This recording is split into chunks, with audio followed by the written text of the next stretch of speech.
قال، انہوں نے کہا، صلی بنا رسول اللہ صلی اللہ علیہ وسلم ذات یوم، ایک دن حضور نے ہمیں نماز پڑھائی، امامت فرمائی، ثم اقبل علینا بوجہہ، پھر اپنا چہرہ، اپنا رخ ہماری طرف کر کے آپ نے گفتگو شروع کی، فوعظنا موعظۃ بلیغۃ، پھر آپ نے ایک ایسا واعظ فرمایا جو بہت ہی دلوں میں اتر جانے والا تھا، بلیغ، بلغ پہنچ جانا، تو گویا کہ وہ ہمارے دلوں میں سرایت کر گیا۔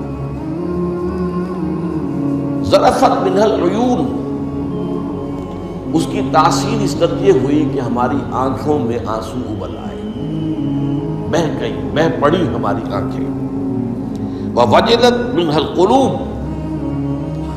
اور ہمارے دل جو ہے دہل گئے، لرز گئے۔ فقال رجل، تو عرض کیا ایک شخص نے، یا رسول اللہ، اے اللہ کے رسول صلی اللہ علیہ وسلم، کأن ھذہ موعظۃ مودع،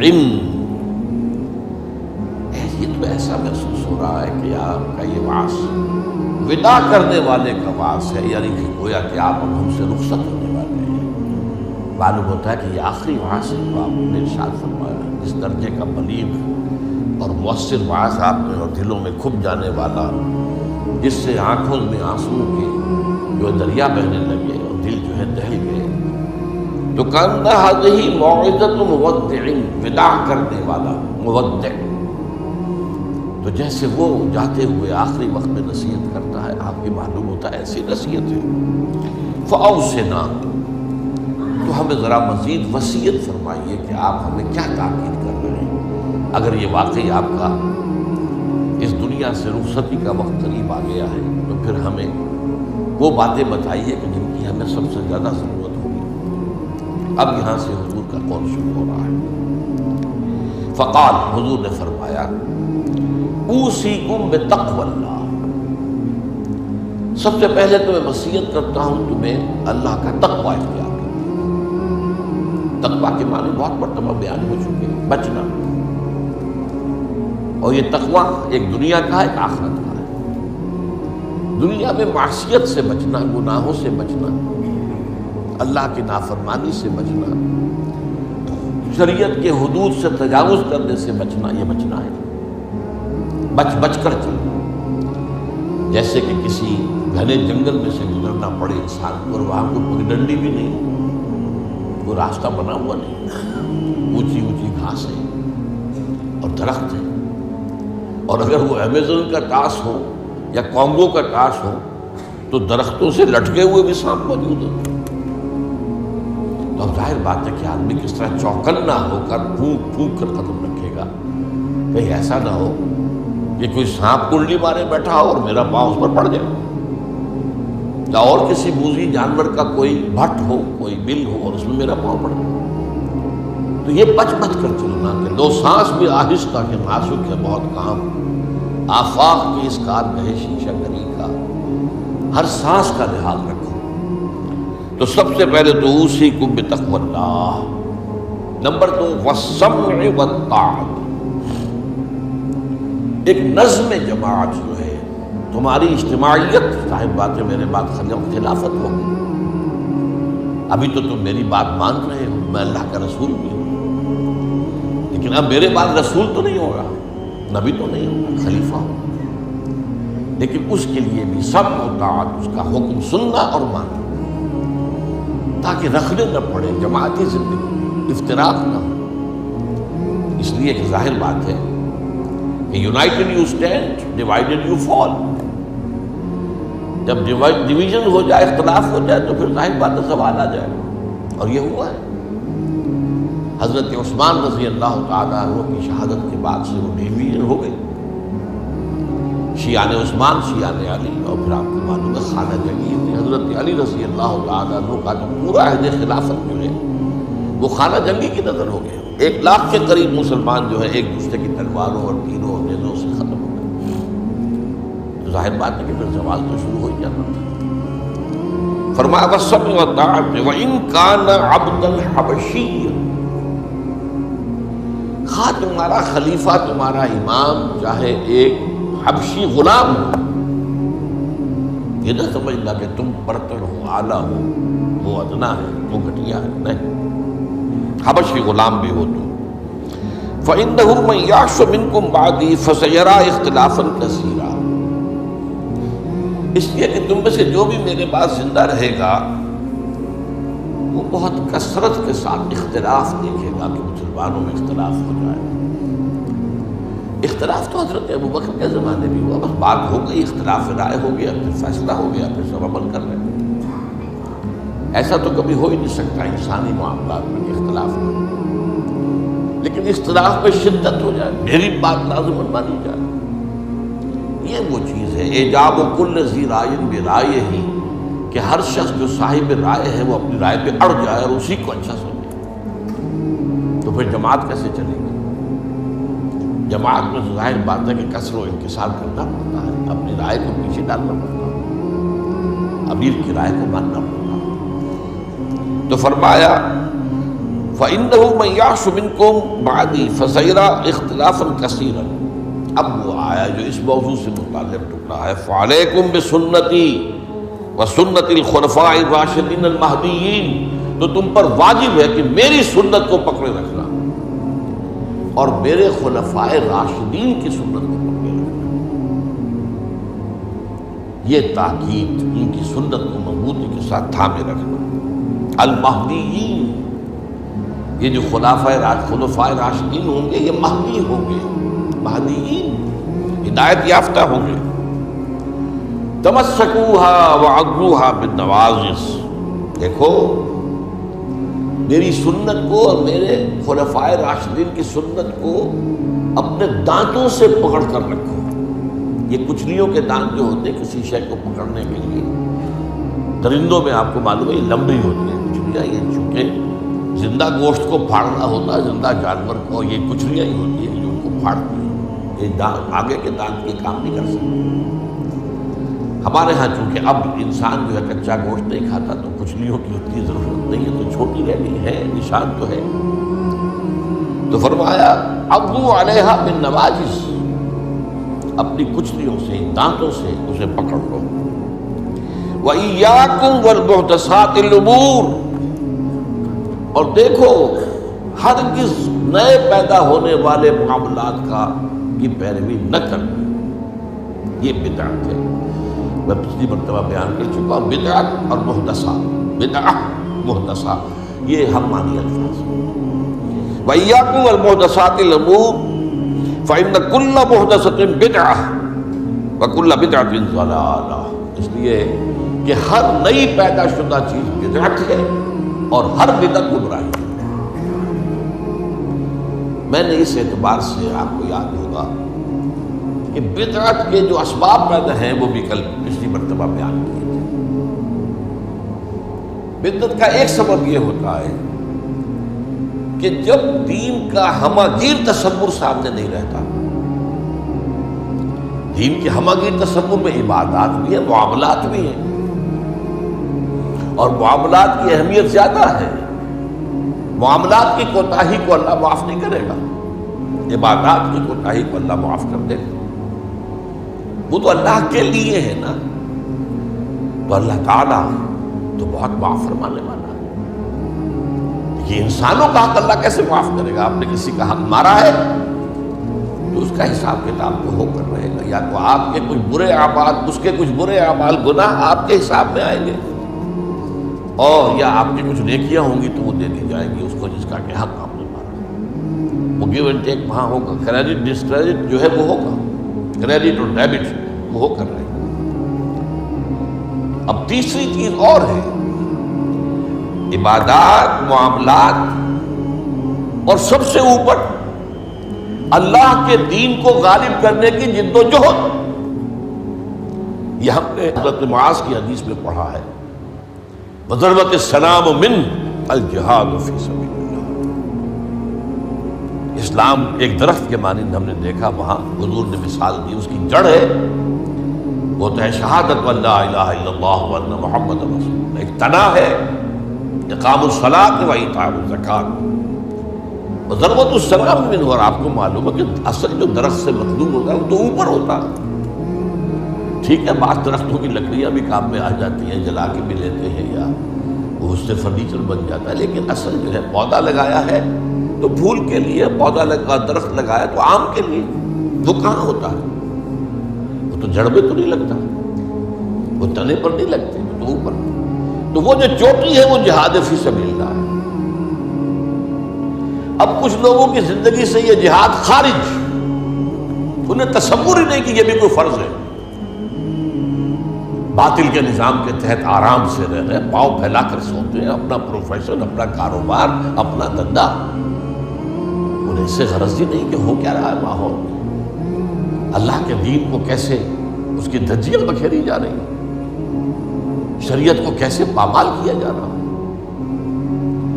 دین میں کیسی تبدیلیاں کی جا رہی ہیں، انہیں فکر ہے، تو ادھر سکڑ کر آ گئے۔ اور کچھ لوگ وہ ہیں جو معاملات کو بھی چھوڑ بیٹھے، کاروبار میں تو سود کیا کرے، لینا ہی ہے، دینا ہی ہے، بینک سے روپیہ لیے بغیر کاروبار کیسے بڑھائیں، کارخانہ تو لگانا ہی ہے، تو بینک سے تو قرض لینا ہی ہے، چھوٹے مکان میں کیسے رہوں، بڑی حویلی تو بنانی ہی ہے، بعض سے جو ہے بینک سے قرضہ لینا ہی ہے، یا اسی طریقے سے اور کیا معاملات کے اندر جو ہے وعدہ خلافی ہو رہی ہے، جھوٹ ہے، وغیرہ وغیرہ، دھوکہ ہے۔ اب وہ دین سکڑا، ایک حصہ اقامت دین کی جد و جہد خارج از بحث، معاملات اس کے اندر بھی کمی، تو اب سارا جو گاڑھا پن ہے وہ عبادات میں آ گیا۔ میں نے مثال دی تھی آپ کو کہ ایک تشلا ہوتا ہے نا، اس میں پانی بھرا ہوا ہے، 1 انچ اونچا ہے، 2 انچ اونچا ہے، اسی کو آپ کسی جار میں ڈال دیجئے وہ 1 فٹ اونچا ہو جائے۔ تو جب آپ نے یہ بیس اس کا تنگ کر دیا، نہ اقامت دین کی جد و جہد رہی اور نہ معاملات کی پیروی رہی، تو سارا زور اب عبادات، ہر سال عمرہ فرما رہے ہیں، کمائی حرام کی ہے۔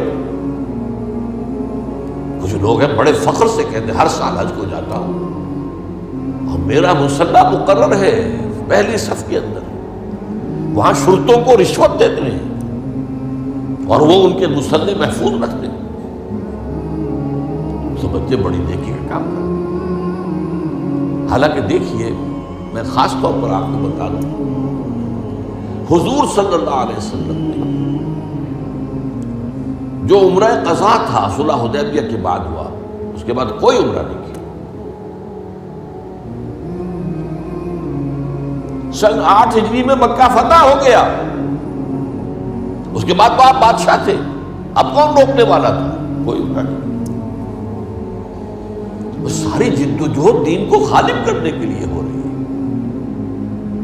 آپ کا سارا وقت اس میں لگا ہوا، پھر حج نہیں کیا۔ سن 8 میں رمضان میں مکہ فتح ہو چکا ہے، آپ حج کر سکتے تھے، سن 9 میں بھی نہیں کیا۔ قافلہ جو ہے حجاج کا وہ بھیج دیا، مدینے سے روانہ کر دیا، حضرت ابو بکر کو امیر الحج پر خود دی گئی۔ صرف ایک حج ہے، وہ آخری حج جسے ہم حجۃ الوداع کہتے ہیں۔ اس سے سمجھنا چاہیے ریشیو پروپورشن دین میں کیا ہے، واٹ از واٹ، کس چیز کی کیا قدر و قیمت ہے، کون سی چیز کتنے درجے میں مطلوب ہے۔ یہ جب جو ہے جیسا کہ میں نے کہا یہ دین کا تصور سکڑے گا تو عبادات، اور یہ عبادات خلوص کے ساتھ ہو رہی ہوں گی، اور ان عبادات کے اندر تشدد بھی ہوگا اپنے اوپر اور مبالغہ ہوگا، بڑھاتے چلے جائیں گے، اور یہاں تک کہ اس میں بدعات ایجاد ہو جائیں گی۔ اب خاص طور پر شب برات، قدری شب، بہت جو ہے عبادت کر، باقی تو جو کچھ ہوتا ہے اس کو تو چھوڑ دیجیے، آتش بازی ہوتی ہے یا کچھ اور جو ہنگامہ ہوتا ہے، جو جشن، یہ تو کچھ سرے سے دین سے کوئی سروکار ہے ہی نہیں۔ لیکن خاص طور پر اس رات کو مقرر کر لیا، حالانکہ کوئی قوی احادیث موجود نہیں۔ اسی طریقے سے معراج کی شب، وہ ساری چیزیں کیوں ہو رہی ہیں؟ اس لیے کہ عبادات کا جو معاملہ ہے پوری توجہ ان پر مرتکز ہے۔ اچھا دوسرا مسئلہ کیا ہوتا ہے؟ عبادات میں بھی ایک ہے ان کا ظاہر رسم، ایک ہے باطن روح۔ ایک نماز کا ظاہر ہے، فقہی طور پر آپ نے بالکل صحیح نماز پڑھ لی، صحیح وضو کیا، پھر اس کے بعد آپ نے تکبیر تحریمہ کہی، ہاتھ اٹھائے، باندھ لیے، سرہ پڑھی، فاتحہ پڑھی، کچھ اور قرآن کا حصہ پڑھا، پھر رکوع میں گئے، تسبیحات کی، پھر کھڑے ہو گئے، پھر سجدے میں گئے، پھر بیٹھے، پھر سجدے میں گئے، پھر اٹھ کھڑے ہوئے۔ یہ جو رسم نماز ہے اس کی ظاہری شکل، رسم کہتے ہیں ظاہری شکل رہ گئی، رسم ازاں روح بلالی نہ رہی، فلسفہ رہ گیا تلقین غزالی نہ رہی۔ اب اگر اسی پر توجہ مرتکز ہو جائے گی تو روح دین کی طرف سے توجہ ہٹ جائے گی۔ اس ظاہر کے بارے میں تو بڑی نیند میں ہوگی، چھوٹی چھوٹی باتوں کے اوپر اختلاف ہو جائے گا، من دیگرم تو دیگری، یہ کیا کیا تو نے؟ آمین زور سے کہہ دیا، یہ ہماری مسجد میں آیا کیسے تو؟ آئندہ جرأت نہ کرنا، ٹانگیں توڑ دیں گے، یہ کیا رفایا جان کر رہے ہو؟ چھوٹی چھوٹی بڑی چیزیں سب ہضم، لکڑ ہضم، پتھر ہضم، سود ہضم، جھوٹے کاروبار سے آنے والی آمدنی ہضم، یہ اختلافات ہضم نہیں ہوتے، اس میں پھر رسومات کا اضافہ ہوگا، رسومات پر رسومات، رسومات پر رسومات۔ اب اسی کی ایک مثال ہے، شادی بیاہ کے لیے رسمیں کتنی ہو گئی۔